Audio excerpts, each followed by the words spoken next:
O vale de Elá estava em silêncio, um silêncio estranho e pesado, interrompido apenas pelo roçar da armadura e pelos murmúrios de 1000 homens. Era um silêncio carregado de medo. De um lado, o exército de Israel, corações batendo no ritmo da incerteza. Do outro, os filisteus, sorrindo com a confiança de quem já tinha a vitória garantida. E a razão para esse medo e essa arrogância, ela estava parada no meio do vale, sob o sol escaldante, lançando uma sombra que parecia engolir a própria luz. Ele era Golias da cidade de Gate. A cada manhã, a cada tarde, ele desfilava. Não era um homem, era uma fortaleza de carne. Sua altura era lendária, ultrapassando os 2,90 metros, fazendo os soldados mais altos parecerem crianças. Sua armadura de bronze reluzia, pesando mais de 50 quilos, e a ponta de sua lança era como um arado. Sua voz, quando ecoava pelo vale, era um trovão que fazia tremer a própria terra, e suas palavras eram veneno, um desafio que humilhava uma nação inteira. Escolhei um homem, que ele desça até mim. Se ele me vencer, seremos vossos servos. Mas, se eu o vencer, vós sereis nossos servos. Durante 40 longos dias, essa rotina se repetiu. 40 dias de terror paralisante. Ninguém se atrevia a responder. O rei Saul, o guerreiro mais imponente de Israel, encolhia-se em sua tenda. Os valentes de Israel baixavam a cabeça, consumidos pela vergonha e pela impotência. Eles tinham a lei, tinham a promessa, tinham o Deus Todo-Poderoso de Abraão e Moisés, mas tudo o que conseguiam ver era o gigante. O medo é assim, ele cega, ele paralisa, ele faz com que uma nação inteira esqueça quem ela realmente é. O que Israel precisava não era de um guerreiro mais forte, mas de alguém com um coração diferente, alguém que não visse um gigante insuperável, mas sim uma afronta ao Deus vivo. E esse alguém estava longe nas colinas, cuidando de algumas ovelhas. Quem poderia imaginar que o destino de um reino estaria nas mãos de um jovem pastor? Essa história de coragem, fé e a derrubada do impossível é um lembrete eterno de que o tamanho da sua batalha não define o tamanho do seu Deus. Olá a todos e bem-vindos ao canal. Vocês acabaram de ouvir um breve, mas intenso resumo do drama que se desenrolava no Vale de Elá. Hoje nós vamos mergulhar fundo na história que ressoa através dos séculos. Davi e Golias. É uma narrativa de fé pura, de humildade que triunfa sobre a arrogância e da força que não vem dos músculos, mas da confiança inabalável no divino. Mas antes de continuarmos a jornada de Davi, eu quero saber qual é o seu Golias particular. O que tem lançado uma sombra de medo sobre a sua vida? É um desafio profissional, uma dificuldade de saúde ou uma batalha interna? Deixe a sua resposta aqui embaixo nos comentários. E me diga também, de qual cidade você está assistindo a esta história? Eu adoro ver como a mensagem de coragem de Davi alcança cada canto do nosso planeta. Saber de onde vocês estão me assistindo me motiva a continuar trazendo mais histórias como esta. Esta não é apenas uma história antiga, é um manual de como encarar o impossível. É a prova de que a nossa maior arma não é o que temos nas mãos, mas o que carregamos no coração. Davi não tinha o treino militar nem a armadura. Ele tinha uma conexão. Ele sabia que o gigante estava desafiando não a ele, mas ao Deus a quem ele servia. É essa perspectiva que muda tudo, transformando uma luta desigual em uma vitória garantida. Então, pegue sua bebida favorita, se acomode e prepare-se para acompanhar o momento em que a história de Israel e a nossa compreensão sobre o que é possível foi mudada para sempre. Se você está pronto para se inspirar e aprender a enfrentar seus próprios gigantes, não se esqueça de deixar o seu like no vídeo, se inscrever no canal e ativar o sininho para não perder o restante desta jornada. Agora vamos voltar ao Vale de Elá, onde a tensão estava no auge e um jovem pastor estava prestes a entrar em cena. Lembrem-se da questão. O que tem lançado uma sombra sobre sua vida? Pense nisso enquanto continuamos. O jovem Davi, o filho mais novo de Jessé, estava longe de tudo. Enquanto seus 3 irmãos mais velhos, Eliabe, Abinadab e Samá, lutavam nas fileiras de Saul, Davi estava nas colinas de Belém, cuidando do rebanho de seu pai. Era uma vida de solidão e silêncio, mas não de inação. Ali, ele aprendeu a responsabilidade e a autossuficiência. Sob o céu estrelado, ele tocava sua harpa, louvando o seu Deus, e na quietude, ele descobriu a força. Ele não era um novato na batalha, embora nunca tivesse empunhado uma espada de guerra. Suas batalhas eram contra o leão e o urso, que tentavam roubar suas ovelhas. Em cada confronto, ele confiava no Senhor, e em cada vitória, sua fé era reforçada. A vida de pastor era o treinamento perfeito para o que estava por vir. Um dia Jessé chamou Davi: "Leve este trigo tostado e estes 10 pães para seus irmãos no acampamento, e veja como eles estão. Leve também estes 10 queijos ao comandante deles." Era uma missão simples, simples de sustento e observação. Davi, obediente, levantou-se cedo no dia seguinte, deixou o rebanho com outro pastor e partiu para o acampamento em Elá. Ele chegou no momento exato em que os dois exércitos se posicionavam para a batalha. O ar estava pesado, mas a surpresa de Davi foi a falta de ação. Ele correu para a linha de frente, saudou seus irmãos e, enquanto conversava com eles, a cena que se repetia há 40 dias aconteceu. Golias avançou, lançando seu desafio profano. A resposta dos homens de Israel foi a mesma: terror e fuga. Eles recuaram diante da figura colossal. Davi, o pastor com o coração de leão, não conseguia entender. Ele via Golias, sim, mas o que ele ouvia eram as palavras blasfemas contra o Deus de Israel. Seus olhos viram o gigante, mas seu coração viu a afronta. Ele perguntou aos soldados que estavam por perto: o que será feito com o homem que matar esse filisteu e tirar a afronta de Israel? Pois quem é esse incircunciso filisteu para desafiar os exércitos do Deus vivo? A resposta dos soldados não era inspiradora. O rei daria grandes riquezas, sua filha em casamento e isenção de impostos à casa de seu pai. Davi, no entanto, não estava motivado pela recompensa. Ele estava motivado pela honra de seu Deus. Seu irmão mais velho, Eliabe, ouviu suas perguntas e ficou furioso. A fúria de Eliabe era uma mistura de ciúme e vergonha. Por que você desceu aqui? Com quem você deixou aquelas poucas ovelhas no deserto? Eu sei da sua soberba e da maldade do seu coração. Você veio só para ver a batalha. Era um golpe baixo. Eliabe via Davi como um menino irresponsável. Ele não via o homem que tinha matado um leão e um urso. Ele não via o coração ungido de um futuro rei. A maior oposição de Davi, naquele momento, não era Golias, mas o ceticismo de sua própria família. Mas Davi não se deixou abater. O que foi que eu fiz agora? Não há razão para falar assim, respondeu ele, e virou-se para falar com outros, repetindo suas perguntas. As palavras de Davi, cheias de indignação santa e coragem surpreendente, chegaram aos ouvidos do rei Saul. Finalmente, alguém tinha se manifestado. O rei mandou chamá-lo. Davi entrou na tenda real, um jovem de rosto vermelho e belos olhos, vindo diretamente da poeira da estrada. Ele não tinha a postura de um guerreiro, mas tinha a convicção de um. Ninguém deve se desanimar por causa desse filisteu, disse Davi ao rei. Teu servo irá lutar contra ele. Saul olhou para o jovem. Ele era a última esperança, mas parecia totalmente inadequado. Você não tem condições de lutar contra esse filisteu, disse Saul. Você é apenas um jovem, e ele é um guerreiro desde a mocidade. Davi então narrou seus encontros no deserto. Ele não se gabou de sua própria força, mas da fidelidade do seu Deus. Quando um leão ou um urso vinha para levar uma ovelha do rebanho, eu o perseguia, o feria e livrava a ovelha da sua boca. Se ele se levantava contra mim, eu o agarrava pela juba e o feria até matá-lo. Teu servo matou tanto o leão como o urso. Este filisteu incircunciso será como um deles, pois desafiou os exércitos do Deus vivo. O Senhor que me livrou das garras do leão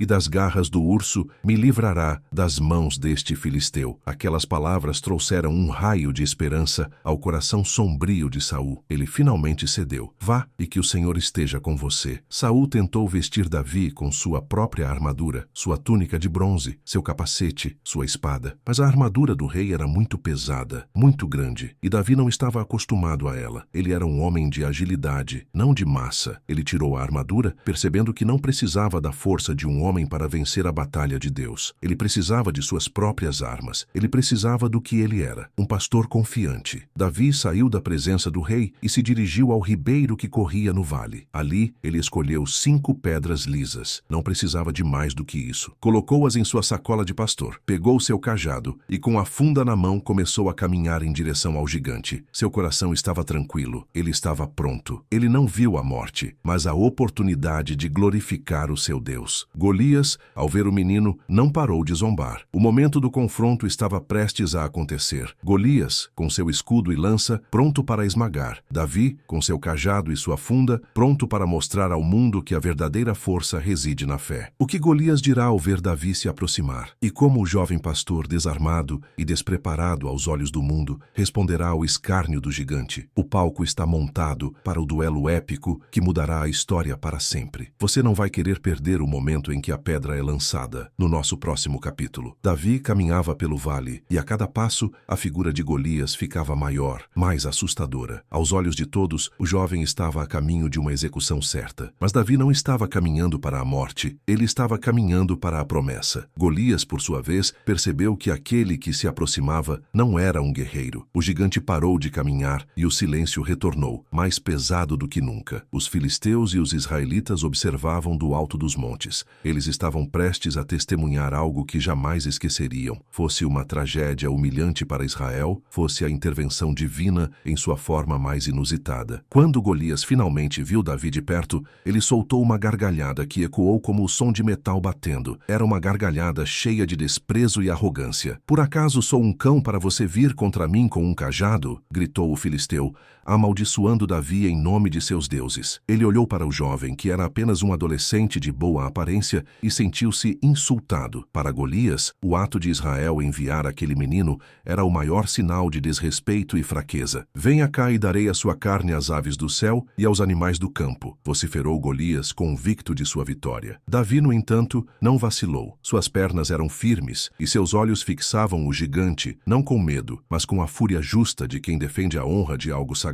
Sua resposta não foi um grito de guerra militar, mas uma declaração de fé. Essa resposta é o ponto central da história, o divisor de águas que transforma Davi de pastor a herói nacional. Ele gritou de volta, com uma voz clara e forte, que superou o rugido de Golias e o silêncio dos exércitos. "Você vem contra mim com espada, com lança e com escudo, mas eu vou contra você em nome do Senhor dos Exércitos, o Deus dos exércitos de Israel, a quem você desafiou. Hoje mesmo o Senhor o entregará nas minhas mãos. Eu o matarei e cortarei a sua cabeça. Hoje mesmo darei os cadáveres do exército filisteu às aves do céu e aos animais selvagens, e toda a terra saberá que há Deus em Israel. E saberão todos os que estão reunidos aqui que não é por espada ou por lança que o Senhor salva, pois a batalha é do Senhor, e ele entregará vocês em nossas mãos." Não havia mais tempo para palavras. A declaração de Davi era a sua arma mais poderosa. Golias, furioso com a ousadia do jovem, começou a marchar em direção a Davi para esmagá-lo. Davi correu, mas ele não correu para fugir. Ele correu para o combate. Ele enfiou a mão na sacola de pastor, pegou uma das 5 pedras lisas que tinha escolhido e colocou-a em sua funda. Para a maioria, a funda era um instrumento de pastor para manter as ovelhas unidas ou afastar predadores menores. Mas nas mãos de Davi, que a praticava diariamente desde a infância, ela era uma arma de precisão mortal. Enquanto o gigante avançava, Davi começou a girar a funda sobre a cabeça. O ar sibilava em volta da pedra, ganhando velocidade e impulso. Ele mirou, não na armadura de bronze que era impenetrável, mas no único ponto vulnerável do gigante, a testa desprotegida entre o capacete e o nariz. No instante em que Golias estava a poucos metros de distância, Davi soltou a pedra. O projétil, impulsionado pela força do giro e pela precisão da prática, voou em linha reta, um zunido breve, e atingiu Golias em cheio, cravando-se profundamente em sua testa. O som do impacto foi abafado, mas o resultado foi imediato e catastrófico. O gigante cambaleou. O impacto da pequena pedra o desnorteou e quebrou sua concentração. Toda a sua massa, toda a sua armadura, que antes eram suas vantagens, tornaram-se seu peso. Ele tombou para a frente com um estrondo ensurdecedor, batendo a cabeça no chão poeirento. O campeão dos filisteus jazia inerte. O exército filisteu ficou paralisado em choque. O exército de Israel explodiu em um grito de guerra inacreditável. A nação que estava paralisada pelo medo agora estava em êxtase. Mas a batalha não estava tecnicamente terminada. Davi correu, subiu no corpo tombado do gigante e, para garantir a vitória e cumprir sua profecia, pegou a espada de Golias, uma espada imensa que Davi mal podia erguer. Ele a desembainhou e, com a força que vinha da adrenalina e do poder divino, cortou a cabeça do gigante. A afronta a Israel estava terminada. A prova da vitória era irrefutável. Ao verem o seu herói morto, os filisteus caíram em pânico total. Sua confiança estava no gigante. Com ele morto, sua vontade de lutar desapareceu. Eles se viraram e fugiram em desordem. O exército de Israel, revigorado e cheio de coragem recém-descoberta, perseguiu os filisteus, infligindo uma derrota esmagadora que se estendeu até as portas de Gate e Ecrom. A vitória de Davi não foi apenas pessoal, foi a libertação de seu povo. Davi pegou a enorme cabeça de Golias e a levou a Jerusalém como um troféu, guardando a armadura do gigante em sua tenda. Sua fama se espalhou instantaneamente. Ele havia chegado ao vale como um pastor e saía dele como um herói, um ungido de Deus que provou que a fé é a verdadeira armadura e a humildade, a maior força. Ele demonstrou que a grandeza de um homem não está em seu tamanho, mas em seu coração e em sua confiança. O rei Saul, vendo tudo isso, perguntou a Abner, o comandante de seu exército: "De quem é filho auxílio este jovem? Saul estava tão absorto em seu próprio medo que nem sequer se lembrava do nome do jovem que tinha acabado de salvar seu reino. A resposta a essa pergunta daria início ao próximo e mais turbulento capítulo na vida de Davi. O pastor havia se tornado um herói, mas os desafios de ser o novo favorito de Deus e do povo estavam apenas começando. A vitória de Davi sobre Golias lhe dará acesso ao palácio e o coração do povo, mas trará também a inveja e a perseguição de Saul. O jovem herói, agora na corte, terá que enfrentar um novo tipo de gigante, o ciúme e a loucura de um rei. No nosso capítulo final, veremos como Davi navega pelas intrigas do palácio, a amizade improvável e a fuga dramática que o levará de volta ao deserto, desta vez como um foragido. A vitória épica de Davi foi celebrada com júbilo por toda a nação. Mulheres saíram das cidades de Israel cantando e dançando, com tamborins, instrumentos de alegria e harpas, para receber o rei Saul. Mas o cântico que elas entoavam era um prenúncio de problemas. Saul matou os seus milhares, mas Davi os seus 10 milhares. Essa canção, destinada a honrar os heróis, feriu profundamente o coração do rei. A inveja é um Golias que não se combate com pedras, mas destrói de dentro para fora. A partir daquele dia, Saul olhou para Davi com suspeita e ressentimento. O rei sabia que Deus estava com Davi, e isso o aterrorizava. Em um esforço para manter Davi por perto e sob vigilância, Saul o nomeou comandante de seus soldados. Davi era bem-sucedido em tudo o que fazia, ganhando o respeito e o amor do povo, e de forma crucial, o amor incondicional de Jonatas, o filho de Saul. Jonatas e Davi firmaram um pacto de amizade que transcendia o ciúme do rei, uma aliança de almas que se tornou um dos mais belos exemplos de lealdade na história. Jonatas via a unção de Deus sobre Davi e aceitava seu destino sem inveja, entregando sua própria capa, sua espada, seu arco e seu cinto ao seu novo amigo, um sinal de que ele reconhecia o lugar de Davi no futuro do reino. No entanto, a paranoia de Saul só aumentava. Em diversas ocasiões, quando Saul estava atormentado por um espírito maligno e Davi tocava a harpa para acalmá-lo, o rei atirou sua lança contra Davi, tentando fixá-lo na parede. Davi, ágil e protegido pela providência divina, desviava-se. A promessa de casamento com a filha do rei, Mical, foi outra armadilha. Saul esperava que Davi fosse morto pelos filisteus ao cumprir tarefas perigosas como preço pela noiva. Mas Davi triunfou e se casou com Mical, ganhando ainda mais prestígio e aversão do rei. O ódio de Saul era agora uma política de Estado. Ele ordenou a Jonatas e a todos os seus oficiais que matassem Davi. Jonatas, fiel ao seu pacto, advertiu Davi: "Meu pai Saul está procurando matá-lo. Tome cuidado amanhã de manhã. Fique escondido num lugar secreto." Jonatas intercedeu por Davi perante o pai, lembrando-lhe o quanto Davi havia arriscado sua vida para matar Golias. Por um breve momento, Saul cedeu, jurando que Davi não seria morto. Mas a paz não durou. Quando Davi venceu mais uma batalha contra os filisteus, o ciúme de Saul retornou com força total. Mais uma vez, Saul tentou atingi-lo com a lança. Naquela noite, Mical, a esposa de Davi, teve que ajudá-lo a fugir pela janela, salvando-o da morte iminente. A partir desse ponto, a vida de Davi se torna a de um fugitivo, um homem caçado pelo próprio rei a quem ele serviu. Davi buscou refúgio em lugares sagrados como o templo em Nob e até mesmo em território inimigo, entre os filisteus em Gate, onde teve que fingir loucura para escapar da morte. Ele se escondeu em cavernas, como a caverna de Adulão, e no deserto. Mas Davi não estava sozinho em sua miséria. A ele se juntaram cerca de 400 homens, todos os que se achavam em aperto, endividados ou descontentes. Davi se tornou o líder deles, transformando esse bando de desajustados em um exército leal e disciplinado. Nos anos seguintes, Davi viveu uma vida de provação e paciência. Ele teve a oportunidade de matar Saul por 2 vezes, uma na caverna e outra no acampamento, mas se recusou a levantar a mão contra o ungido do Senhor. Ele sabia que a coroa não viria por um assassinato, mas pela vontade e no tempo de Deus. Essa recusa em se vingar foi a prova final de seu caráter, demonstrando que ele era verdadeiramente o homem segundo o coração de Deus. Finalmente, a loucura de Saul o levou ao seu fim. Em uma batalha final contra os filisteus no Monte Gilboa, Jonatas e seus irmãos foram mortos, e Saul, ferido e humilhado, tirou a própria vida. A notícia chegou a Davi, que lamentou profundamente a morte de Saul e especialmente a de seu amigo Jonatas. O tempo de Davi no deserto tinha acabado. Ele havia sido testado, refinado e estava pronto. O jovem pastor que um dia se aventurou no vale de Elá com 5 pedras e uma funda, agora era o líder inconteste de seu povo. Ele foi ungido rei de Judá e mais tarde, de todo o Israel. A história de Davi e Golias não termina com a morte do gigante. Ela termina com a ascensão de um rei que, através da coragem e da confiança em Deus, transformou a humildade de um pastor na fundação da maior dinastia de Israel. Sua vida é a prova de que Deus não escolhe os capacitados, mas capacita os escolhidos. A maior lição é que o seu Golias, não importa o quão grande seja, é sempre menor do que o Deus em quem você confia. Com a vitória de Davi e a queda de Saul, a nação de Israel encontra a paz e a liderança que tanto precisava. O herói se torna rei, mas o verdadeiro reinado, aquele que se estende por séculos e séculos, ainda estava por vir, por meio da linhagem real que se originou com o jovem pastor, que ousou desafiar o impossível.